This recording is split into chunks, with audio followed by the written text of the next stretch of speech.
guys, I'm Dr. Kori Probst here with Dr. Joe Klemzeski. Welcome back to the Diet Doc Life Mastery Podcast. Science or fiction today, and we're going to address the topic of nutrition and cancer.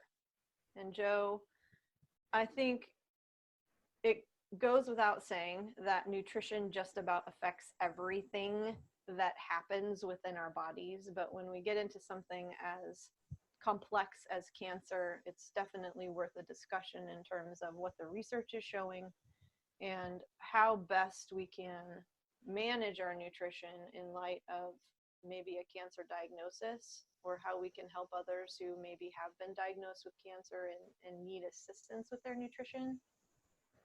Absolutely. And I mean, it's a heavy topic, and just the somber tone of your voice as you introduced the podcast today, in my mind, I'm like, wow, that is very different. Kori is like, her normal sing-song, voice is not there. And that's just what cancer does to people, right? I mean, that's interesting, that you noticed that. I didn't even do that consciously, but yes, I think most of us have been affected in some way by cancer, and it is somber and difficult and hard. And so if we can land on some things that have the potential to help us feel a little bit more strength around it and some level of fortitude, I think that's beneficial. Yeah, so I just spent part of the weekend with a friend who had a pretty quick diagnosis of cancer. And I also, in the last week, had dinner with another one of our actual Diet Doc program owners who just went through an entire year of cancer treatment. Another one of my friends I spent some time on the phone with this weekend, who also, his wife just spent the entire last year working through cancer. So it is something that affects us all at so many different levels. And when you get that diagnosis, your life changes instantly. And it's something that we should not take flippantly. And that's part of what I want to talk about. We're going to get into genetics. We're going to get into how environment has an impact, of course.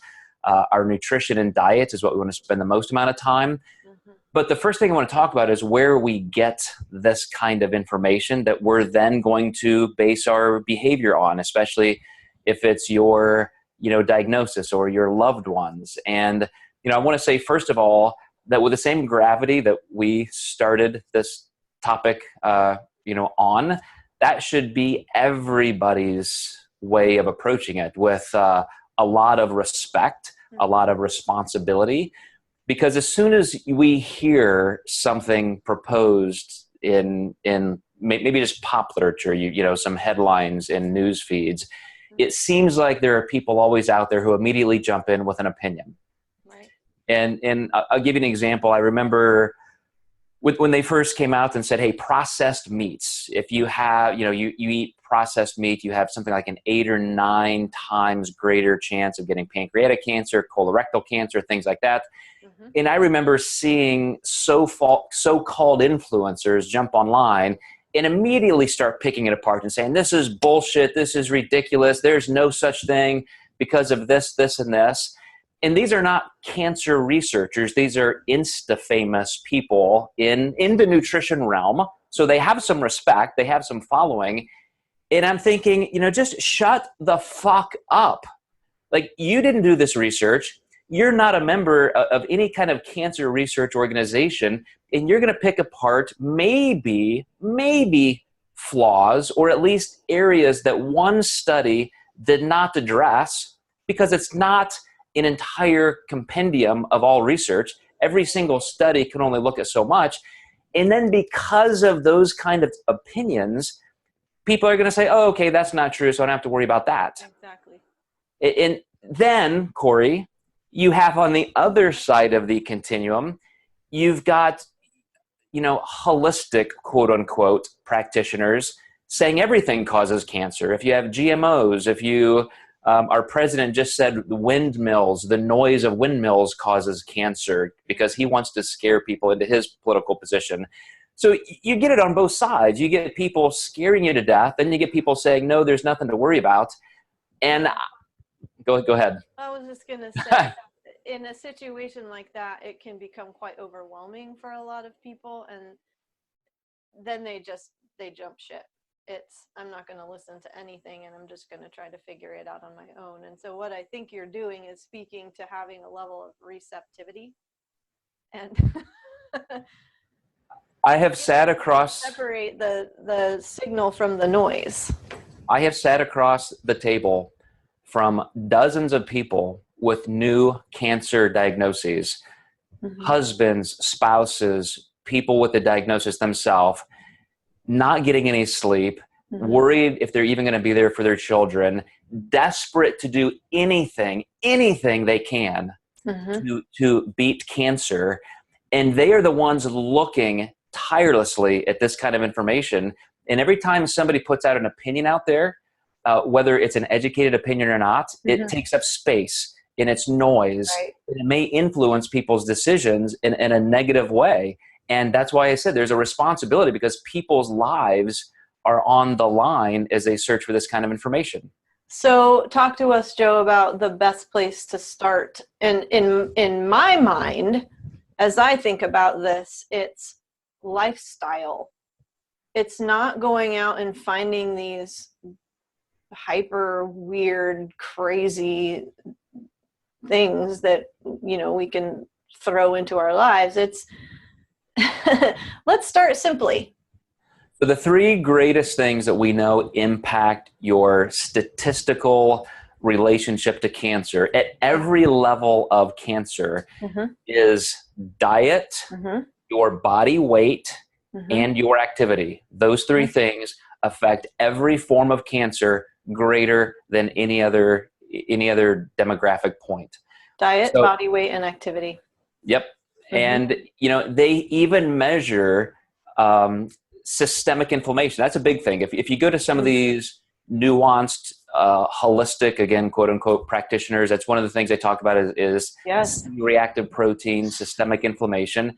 And that is true, because that is where they have indices that measure C-reactive protein at different stages of cancer. And yes, there's an absolute correlation. Almost everything that can go wrong with us health-wise is made worse or can be triggered by high levels of inflammation. Let me give you one example. You remember that last year I had kind of a retro diagnosis of AIDP, an autoimmune demyelinating neuropathy. And unbeknownst to me until after the fact, I had been in respiratory distress and cardiac arrest and actually almost died. Didn't even know it at the time. Physiatrist did EMGs through my whole body. They MRI'd me from my brain all the way down to my sacrum. And you know what the cause was? Inflammation. Because I had this, these foreign bodies in my knee. I hadn't realized that the hard cartilage, the hyaline cartilage on my knee had just kind of shattered, exploded.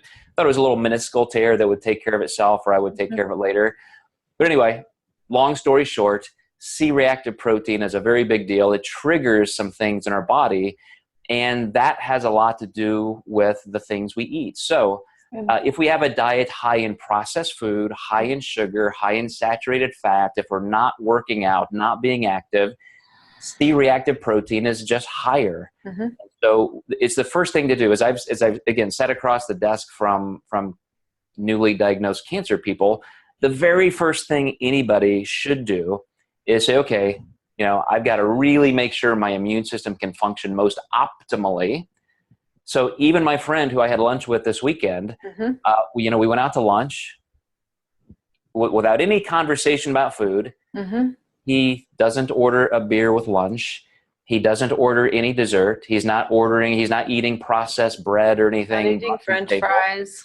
Absolutely as clean as can be. And that's just what the diagnosis of cancer does. We immediately start doing what we know is healthier.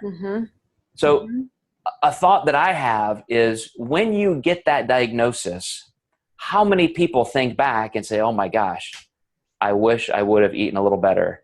I wish I would have taken my health a little bit more seriously. And we can't blame cancer on nutrition. It's a factor. It's one of the biggest three factors.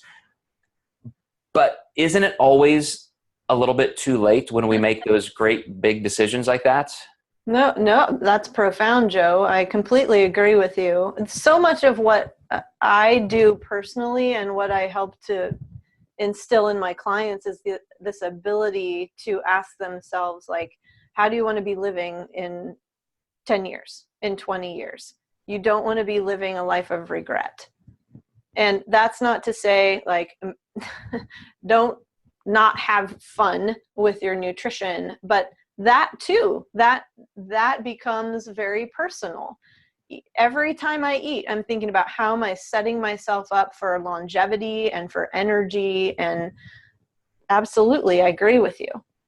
So I made a joke post a couple weeks ago about how I now wash my fruit because I've never washed my fruit. Did you know why I started doing that? Because of the Monsanto lawsuit, showing that Roundup actually is definitively, and I knew that. I mean, of course, environmental things like that, but it takes something, that's a little bit more profound, is to use your word, to say, you know what, ooh, maybe I better pay attention to that. Maybe there are just a couple easy steps I can take. Yeah. Well, yeah. So, no, I mean, I could go on forever about Monsanto too, but it's in our reign. So even if you're eating organic and you're not eating crops sprayed with it, they're getting rained on, and it's in the rainwater. So of all the things, let me quickly go through, I didn't want to even address genetics, except that is the number one factor with cancer, right? I mean, the number one factor is if you have the genetics for certain types of cancer, genetic predispositions. Okay. But I like that you clarified that. Yeah, you have to, or I should say, you can decrease your chance if you never trigger those genes to be expressed. Right. So again, I have a very high risk of colon cancer. That's why I get scoped more often than other people. And, someday, what if I end up with stage 2 or stage 3 colon cancer? I'm going to instantly do an inventory of my life and say, okay, I knew I had the genetic predisposition. I knew I had a health malady that actually made that even worse. And then, did I really take it seriously enough? Right. What if I had take care of myself? What if I had eaten just a little more carefully? What if, what if now that I'm facing my own mortality and leaving my family early and maybe not making it through this, could I have done just a little bit more? Mm-hmm. And those are the things I want to talk about today as we kind of, wrap this up. Is we know that diet, your weight, and activity are the 3 biggest things that you can do to improve your chance. But a couple things, Kori, that people may not realize that really cause cancer more than anything. Cancer is a malfunction of cell replication. So whether it's skin cells, liver cells, something like that, something gets in the way of normal genetic activity of those cells, and they start replicating in mutated ways. So here's what some people don't know. Mm-hmm. Did you know? So aflatoxin, a fungus on peanuts, that is one of the greatest causes of liver cancer because it's specifically, detoxed in the liver, which makes the liver work even harder. Do you know what one of the number one causes of oral and esophageal cancer is? What? Drinking hot liquids. If you constantly drink hot coffee, hot tea, and it's a little bit scalding sometimes, you burn the roof of your mouth and all that kind of thing, you have a much higher chance of cancer because you are hurting the DNA of those cells. So sometimes it's not just, the environmental thing. Sometimes it's not just our food or diet. It can be just weird habits that you don't think are doing anything, but because you're stressing those cells. Okay. I like that word, Joe, and I think that would probably resonate with a lot of people. What stress are you putting your body under? And yes, let's look specifically at what we're eating, the foods we're choosing, the quality of nutrition. What stress is our body going through as a result of what we're putting in our mouths? Yeah. Even things like a high salt diet in kids can increase your risk of cancer, because as your cells are just developing, you're changing the metabolic pathways of cells. And that's super concerning, especially in light of the obesity epidemic right now and all of the junk food kids are eating. Yeah. Absolutely. So all I wanted to do with this podcast, guys, is kind of lay out some of those topics, inflammation, systemic inflammation, how we can reduce it through better nutrition. Doesn't have to be perfect, but can have less sugar, can have less saturated fat, less processed foods. Can you bring in things that actually have more nutritional value? When you go to actual research done, but look in Google Scholar and PubMed, and you look at these cancer organizations, not little pop culture headlines, you're going to find a lot of correlation between some of these behaviors, some of these foods, and your risk of cancer, but without being afraid every day. You just have to know those risk levels. Just know that your nutrition is the number one risk factor. Your body weight is the number 2 risk factor. Your activity is the number 3 risk factor. Then you can start worrying about the environmental things, or is my coffee too hot, and things like that. Yeah, I will say one of my favorite websites to get information for this sort of thing, Joe, is the Physicians Committee for Responsible Medicine. That's an excellent one. I hope that we can continue this conversation and get into more of the practical aspects of it and actually discuss how we can eat in a way that will have the potential to reduce inflammation. Maybe we can make that our next episode. All right. Well, we will do that. Thank you, Kori, for that. And again, on such a somber topic, I'm really appreciative of you guys staying with us and listening to this. And hopefully, this may become one of our most shared episodes, because just the sheer amount of people who know people with cancer, and it's just that serious, guys. We're not trying to give every single answer we can, but we just want to make sure that you take it seriously enough to evaluate your diet, your body weight, and your activity. Great. Thank you, Joe. All right. Thank you, guys, and we will catch you next time. Thanks, guys.